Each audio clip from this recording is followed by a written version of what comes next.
যারা মোবাইল দিয়ে temperature monitoring করতে চান তাদের জন্য আজকের এই ভিডিও। চলুন শুরু করা যাক। এই প্রযুক্তি তৈরি করতে প্রয়োজন পড়বে NodeMCU, যার মডেল ESP8266 অথবা ESP8266D1। এরপরে প্রয়োজন পড়বে DHT সেন্সর, তারপরে লাগবে কিছু জাম্পার ওয়্যার।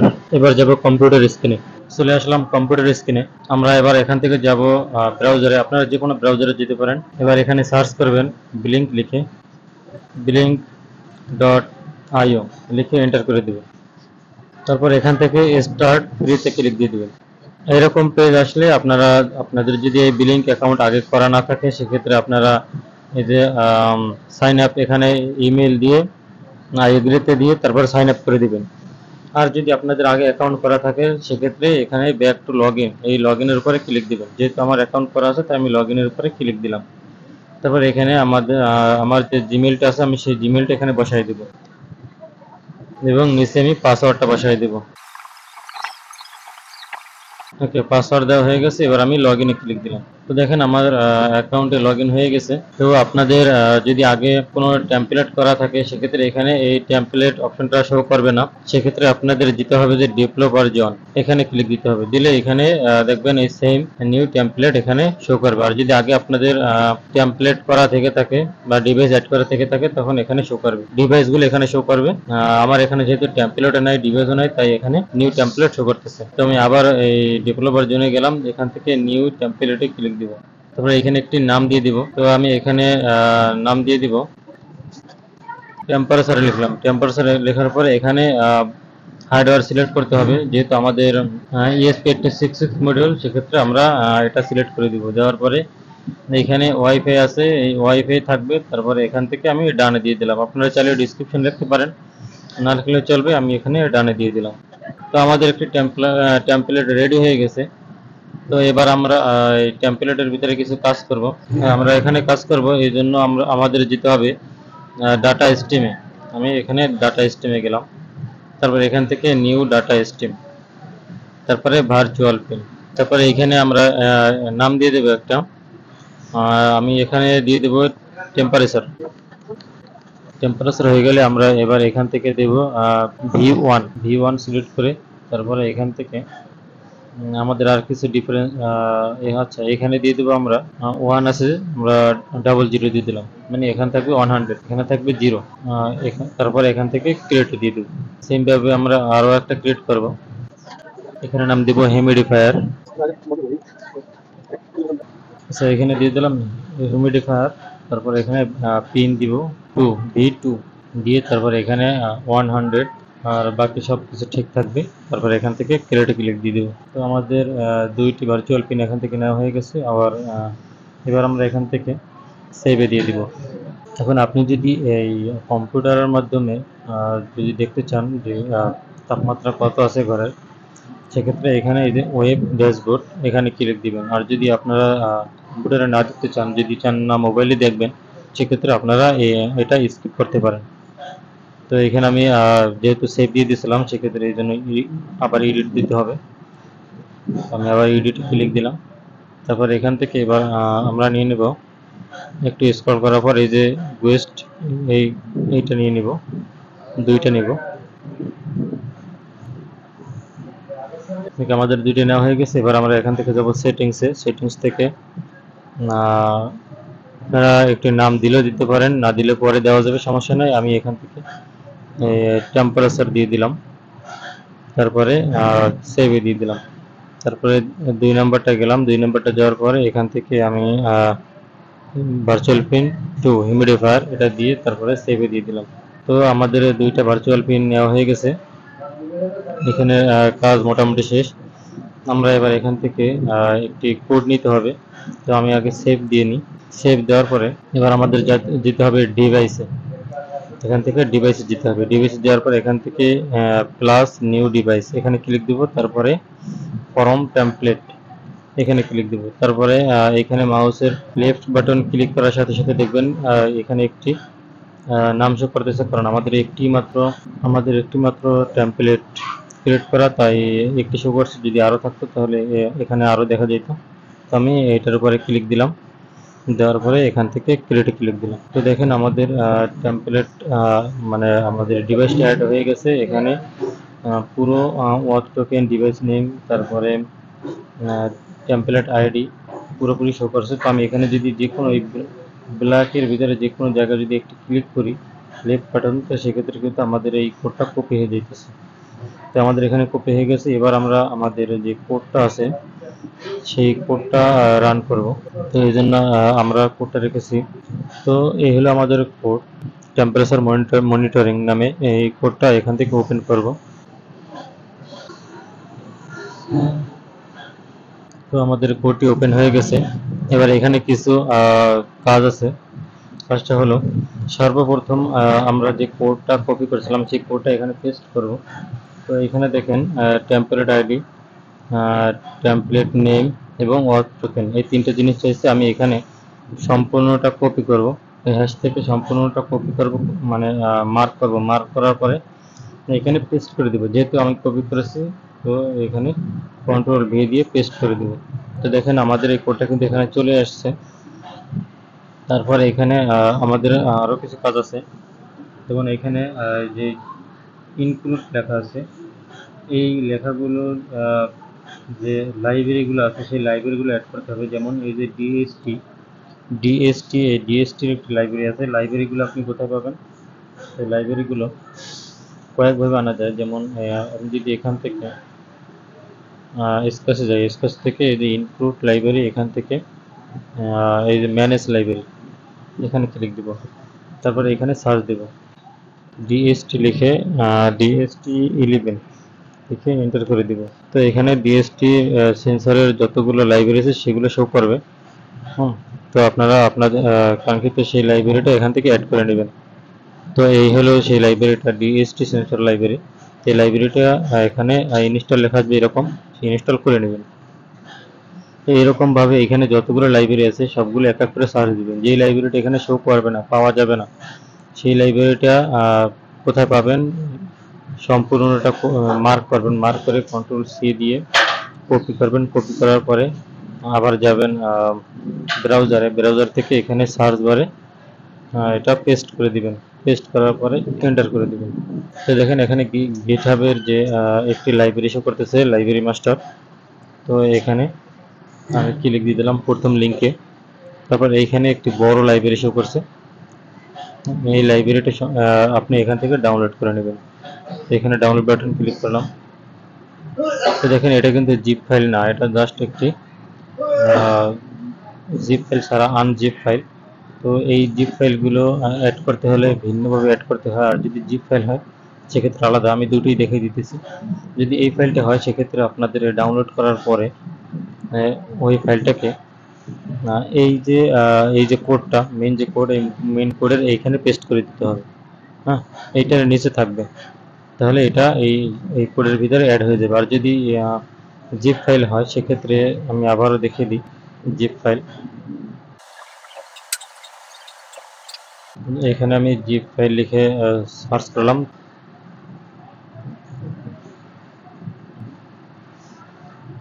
তো আমি এটার উপরে ক্লিক দিয়ে দেখি, ব্লিঙ্ক আর্ডিনো লেখা, এটার উপরে দেখেন এখানে অনেকগুলো শো করতেছে। যে আপডেট যেটা আছে আমি সেটাই এখান থেকে ডাউনলোড দিব। তো আপডেট হলে সর্বপ্রথম উপরে থাকে। তো আমি উপর থেকে একটি লিঙ্কের উপরে ক্লিক করলাম। দেখেন এখানে সেই লাইব্রেরিটা শো করছে।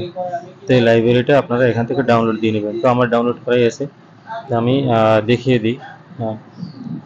আর সহজ পদ্ধতি হলো, আমি এই যতগুলো লিঙ্ক আছে, এই ডাউনলোড লিঙ্ক, এই সবগুলো লিঙ্ক আমি ডিসক্রিপশন বক্সে দিয়ে দিব।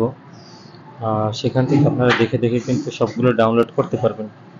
আর যারা আমার যে লিঙ্কে ঢুকবেন না তাদের জন্য এই সিস্টেম, আপনারা বিভিন্ন ওয়েবসাইট খুঁজবেন।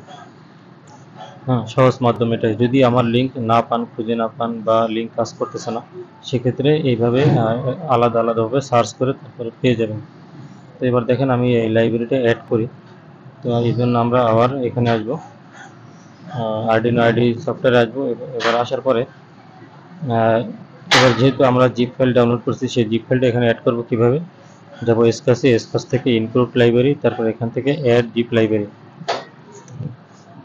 তারপর এখান থেকে যাব ডাউনলোড করার পরে এই যে লাইব্রেরিগুলো আপনারা এক এক করে লাইব্রেরিগুলো অ্যাড করে নেবেন। তো আমার লাইব্রেরি অ্যাড করাই আছে, তাই অ্যাড করলাম না, আমি ক্যান্সেল করে দিলাম। তারপরে নিচের দিকে যাবেন, নিচের দিকে যাওয়ার পরে এখানে অড টোকেনটা চাইছে, আমি অড টোকেনটা এখানে দিয়ে দিব। তো এখান থেকে আমি এই পুরোটা কপি করি, যেহেতু আমরা একবার এখানে পেস্ট করছি। তারপরে এখান থেকে আবার আমরা কপি করলাম, কপি করার পরে এখানটা পেস্ট করে দিব। তারপর এখানে ওয়াইফাই নাম দেব আমরা। আমাদের ওয়াইফাই নাম এখানে দেওয়া হয়ে গেছে, এবার এখানে পাসওয়ার্ডটা দিয়ে দিব। পাসওয়ার্ড দেওয়া হয়ে গেছে, এবার আমরা এটাকে কম্পাইল করব। আমাদের আর কোনো এখানে কাজ নেই, আমি এবার কম্পাইলের উপরে ক্লিক দিলাম। এখানে কম্পাইল হইতেছে, আমরা একটু অপেক্ষা করে দেখি।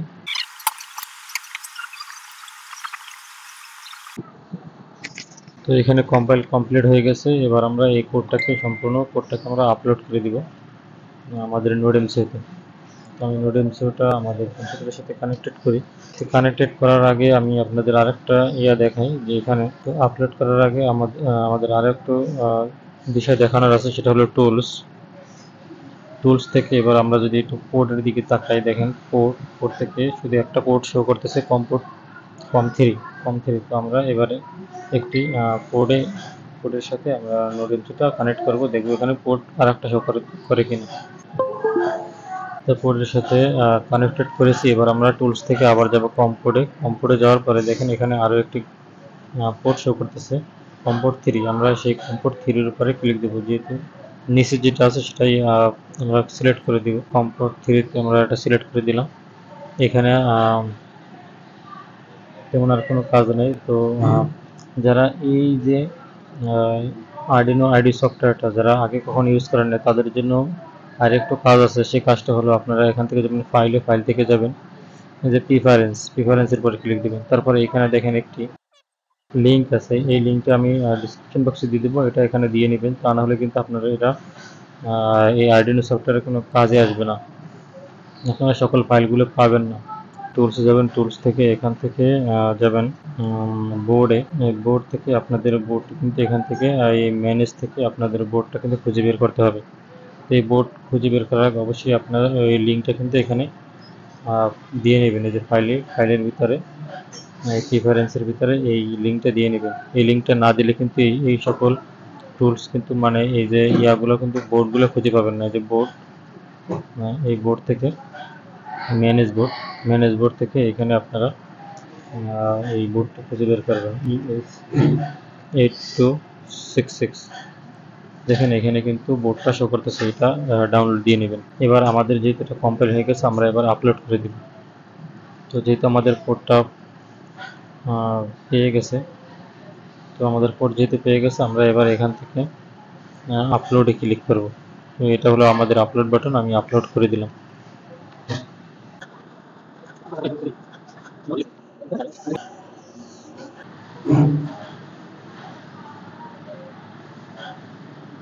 যেহেতু এবার আপলোডটা হয় নাই, সেক্ষেত্রে আমরা এখান থেকে আবার কোডটা আমরা এখান থেকে ঘুরিয়ে দিব, কমপোর্ট 5-এ দিব। 5-এ দেওয়ার পর এবারে আমরা আবার আপলোড করে দিব। এই পোর্ট এটা কত নম্বর পোর্ট এটা দেখার একটি উপায় আছে, তো আমি সেটা না দেখে এইভাবেই শর্টকাটভাবে করে ফেলছি। সেটা দেখার জন্য আমাদের যেতে হবে, এখান থেকে যেতে হবে ডিভাইস ম্যানেজারে যাওয়ার পর এখান থেকে এই যে পোর্ট আছে এই কম পোর্ট কত নম্বর সিরিয়াল কোড আছে দেখেন এখানে CS 340 driver USB driver serial port, এই কম পোর্ট কিন্তু 5। তো এবার আমরা 5 সিলেক্ট করার পরে দেখেন এখানে কিন্তু আপলোড শুরু হয়ে গেছে। তো আপনারা চাইলে এখান থেকে দেখে নিতে পারেন, এটা হলো সহজ মাধ্যম। তো আমি এটা ক্লোজ করে দিয়ে দেখেন আমাদের এটা কিন্তু আপলোড হইতেছে। তো আমাদের কাজ কিন্তু প্রায় শেষ। এবার আমাদের অনেক কিছু কাজ করতে হবে, অল্প কিছু কাজ আছে, তাহলে আমাদের কাজ মোটামুটি শেষ। তো দেখেন আপলোড কমপ্লিট, আপলোড ডান। আমরা এবার এখান থেকে এটাকে কেটে দিতে পারি। তো আমরা আমাদের ল্যাপটপের যে হটস্পট আছে, আমরা সেই হটস্পটটা অন করব। তো হটস্পট অন করার পরে দেখতে হবে যে এখানে যে আমি রাউটারের যে নামটা দিয়েছি সেই নামটা এখানে ঠিক আছে কিনা। এখানে নামটা ঠিক আছে, তার মানে আমাদের হটস্পটটা অন করে দিতে পারি। তো আমাদের হটস্পট অন করা হয়ে গেছে। এবার আমরা তো আমাদের একটু ভুল হয়ে গেছে, তা ভুলটা হলো আমরা ভার্চুয়াল পিনটা সঠিকভাবে নিয়ে নিই, সেই জন্য আমরা আবার এখান থেকে যাব ডিপ্লয় ফর জোন, তারপর এখান থেকে আবার টেমপ্লেটে যাওয়ার পর মানে টেম্পারেচারের উপরে ক্লিক দেওয়ার পর এখান থেকে আবার যাব ডাটা স্ট্রিম থেকে এখানে আমরা ভার্চুয়াল পিন 1 এবং 2 নিয়েছিলাম। তো প্রথমটা দিতে হবে 0। তো আমি এর উপরে ক্লিক করে এখানে ভার্চুয়াল পিন 0 দিলাম, 0 দিয়ে তারপর এখানে বাকি সবই ঠিক থাকবে, তারপর সেভে দিয়ে দিব। তারপরে 2 নাম্বারটার উপরে আমি ক্লিক দিলাম, ক্লিক দেওয়ার পর এখান থেকে ভার্চুয়াল পিন দিব 1, তারপরে সেভ, তারপর এখান থেকে সেভ অ্যান্ড প্লাই। এবার চলে আসলাম মোবাইল স্ক্রিনে। এবার যাব বিলিংক অ্যাপসের ভিতরে, যারা ডাউনলোড করেন না তারা ডাউনলোড করে নেবেন এবং লগ ইন করে নেবেন। তো লগ ইন করার পর এরকম আসবে, খালি একটি ঘর আসবে। তারপর উপর থেকে যাবেন সেটিংসে আসার পর এখানে দেখবেন যে টেমপ্লেটটা আপনারা রেডি করছিলেন ওয়েবসাইটের ভিতরে, সেই টেমপ্লেট এখানে শো করবে। আপনারা জাস্ট ক্লিক করবেন, ক্লিক করার পর খালি যে কোনো ঘরের ভিতরে একটি জায়গায় চাপ দিবেন, চাপ দেওয়ার পরে দেখবেন এখানে কিছু অপশন চলে আসছে। তো এখান থেকে নিচে যাবেন, নিচে আসার পর আমি যে অপশনটা সিলেক্ট করতেছি এরকম সিলেক্ট করে দিবেন। তারপর আবার খালি ঘরে ক্লিক করবেন, ক্লিক করার পর আরও একবার এই একই গেস্ট নামে যে সেটটা ওটার উপরে ক্লিক করবেন, দেখবেন এখানে দুইটা কিন্তু চালু হয়ে যাবে। তারপরে যে কোনো একটার উপরে ক্লিক করে তারপরে এখান থেকে আমি ভার্চুয়াল পিন সিলেক্ট করে দিলাম। প্রথমটা দিলাম টেম্পারেচার, দ্বিতীয়টা দিলাম হিউমিডিফায়ার। তো দেখেন একেবারে ইজি। এবারে দেখব কিভাবে ডিএসটি সেন্সরের সাথে নোড এমসিইউ কানেক্টেড করলাম, চলুন দেখা যাক। এখানে মূলত খুবই সহজ একটি কানেকশন, সেটা হলো 5 ভোল্ট ডিএসটি সেন্সরের যে ভিসিসি লেখা আছে এখানে কানেক্টেড করে দিছি, এবং গ্রাউন্ড যে পিনটা সেটা ওই যে জি লেখা আছে এখানে লেখা জি, এবং মানে নোড এমসিইউতে লেখা জি, ডিএসটি সেন্সরে লেখা আছে জিএনডি। তো সেটা আমরা কানেক্টেড করে দিছি, এবং মাঝে যে লেখা আছে ডাটা, সেই ডাটা আমরা এখানে D3-তে কানেক্টেড করে দিছি। এবার যদি আমরা এটাকে পাওয়ার দিই তখন এটা কাজ করবে। তো এবার দেখেন আমার টেম্পারেচার আছে 43 এবং হিউমিডিফায়ার আছে 33। তো আমি ডায়াগ্রামটা দিলাম না, ডায়াগ্রামটা আমি ওয়েবসাইটের ভিতরে পাবেন অথবা আমার এই ভিডিও ডিসক্রিপশন বক্সে পেয়ে যাবেন, সেখান থেকে দেখে নেবেন ডায়াগ্রামটা। তো আশা করি ভিডিওটি ভালো লেগেছে, যদি ভালো লেগে থাকে অবশ্যই একটি লাইক দিয়ে দেবেন এবং আমার চ্যানেলটি সাবস্ক্রাইব করে সাথেই থাকবেন। আসসালামু আলাইকুম ওয়া রাহমাতুল্লাহ।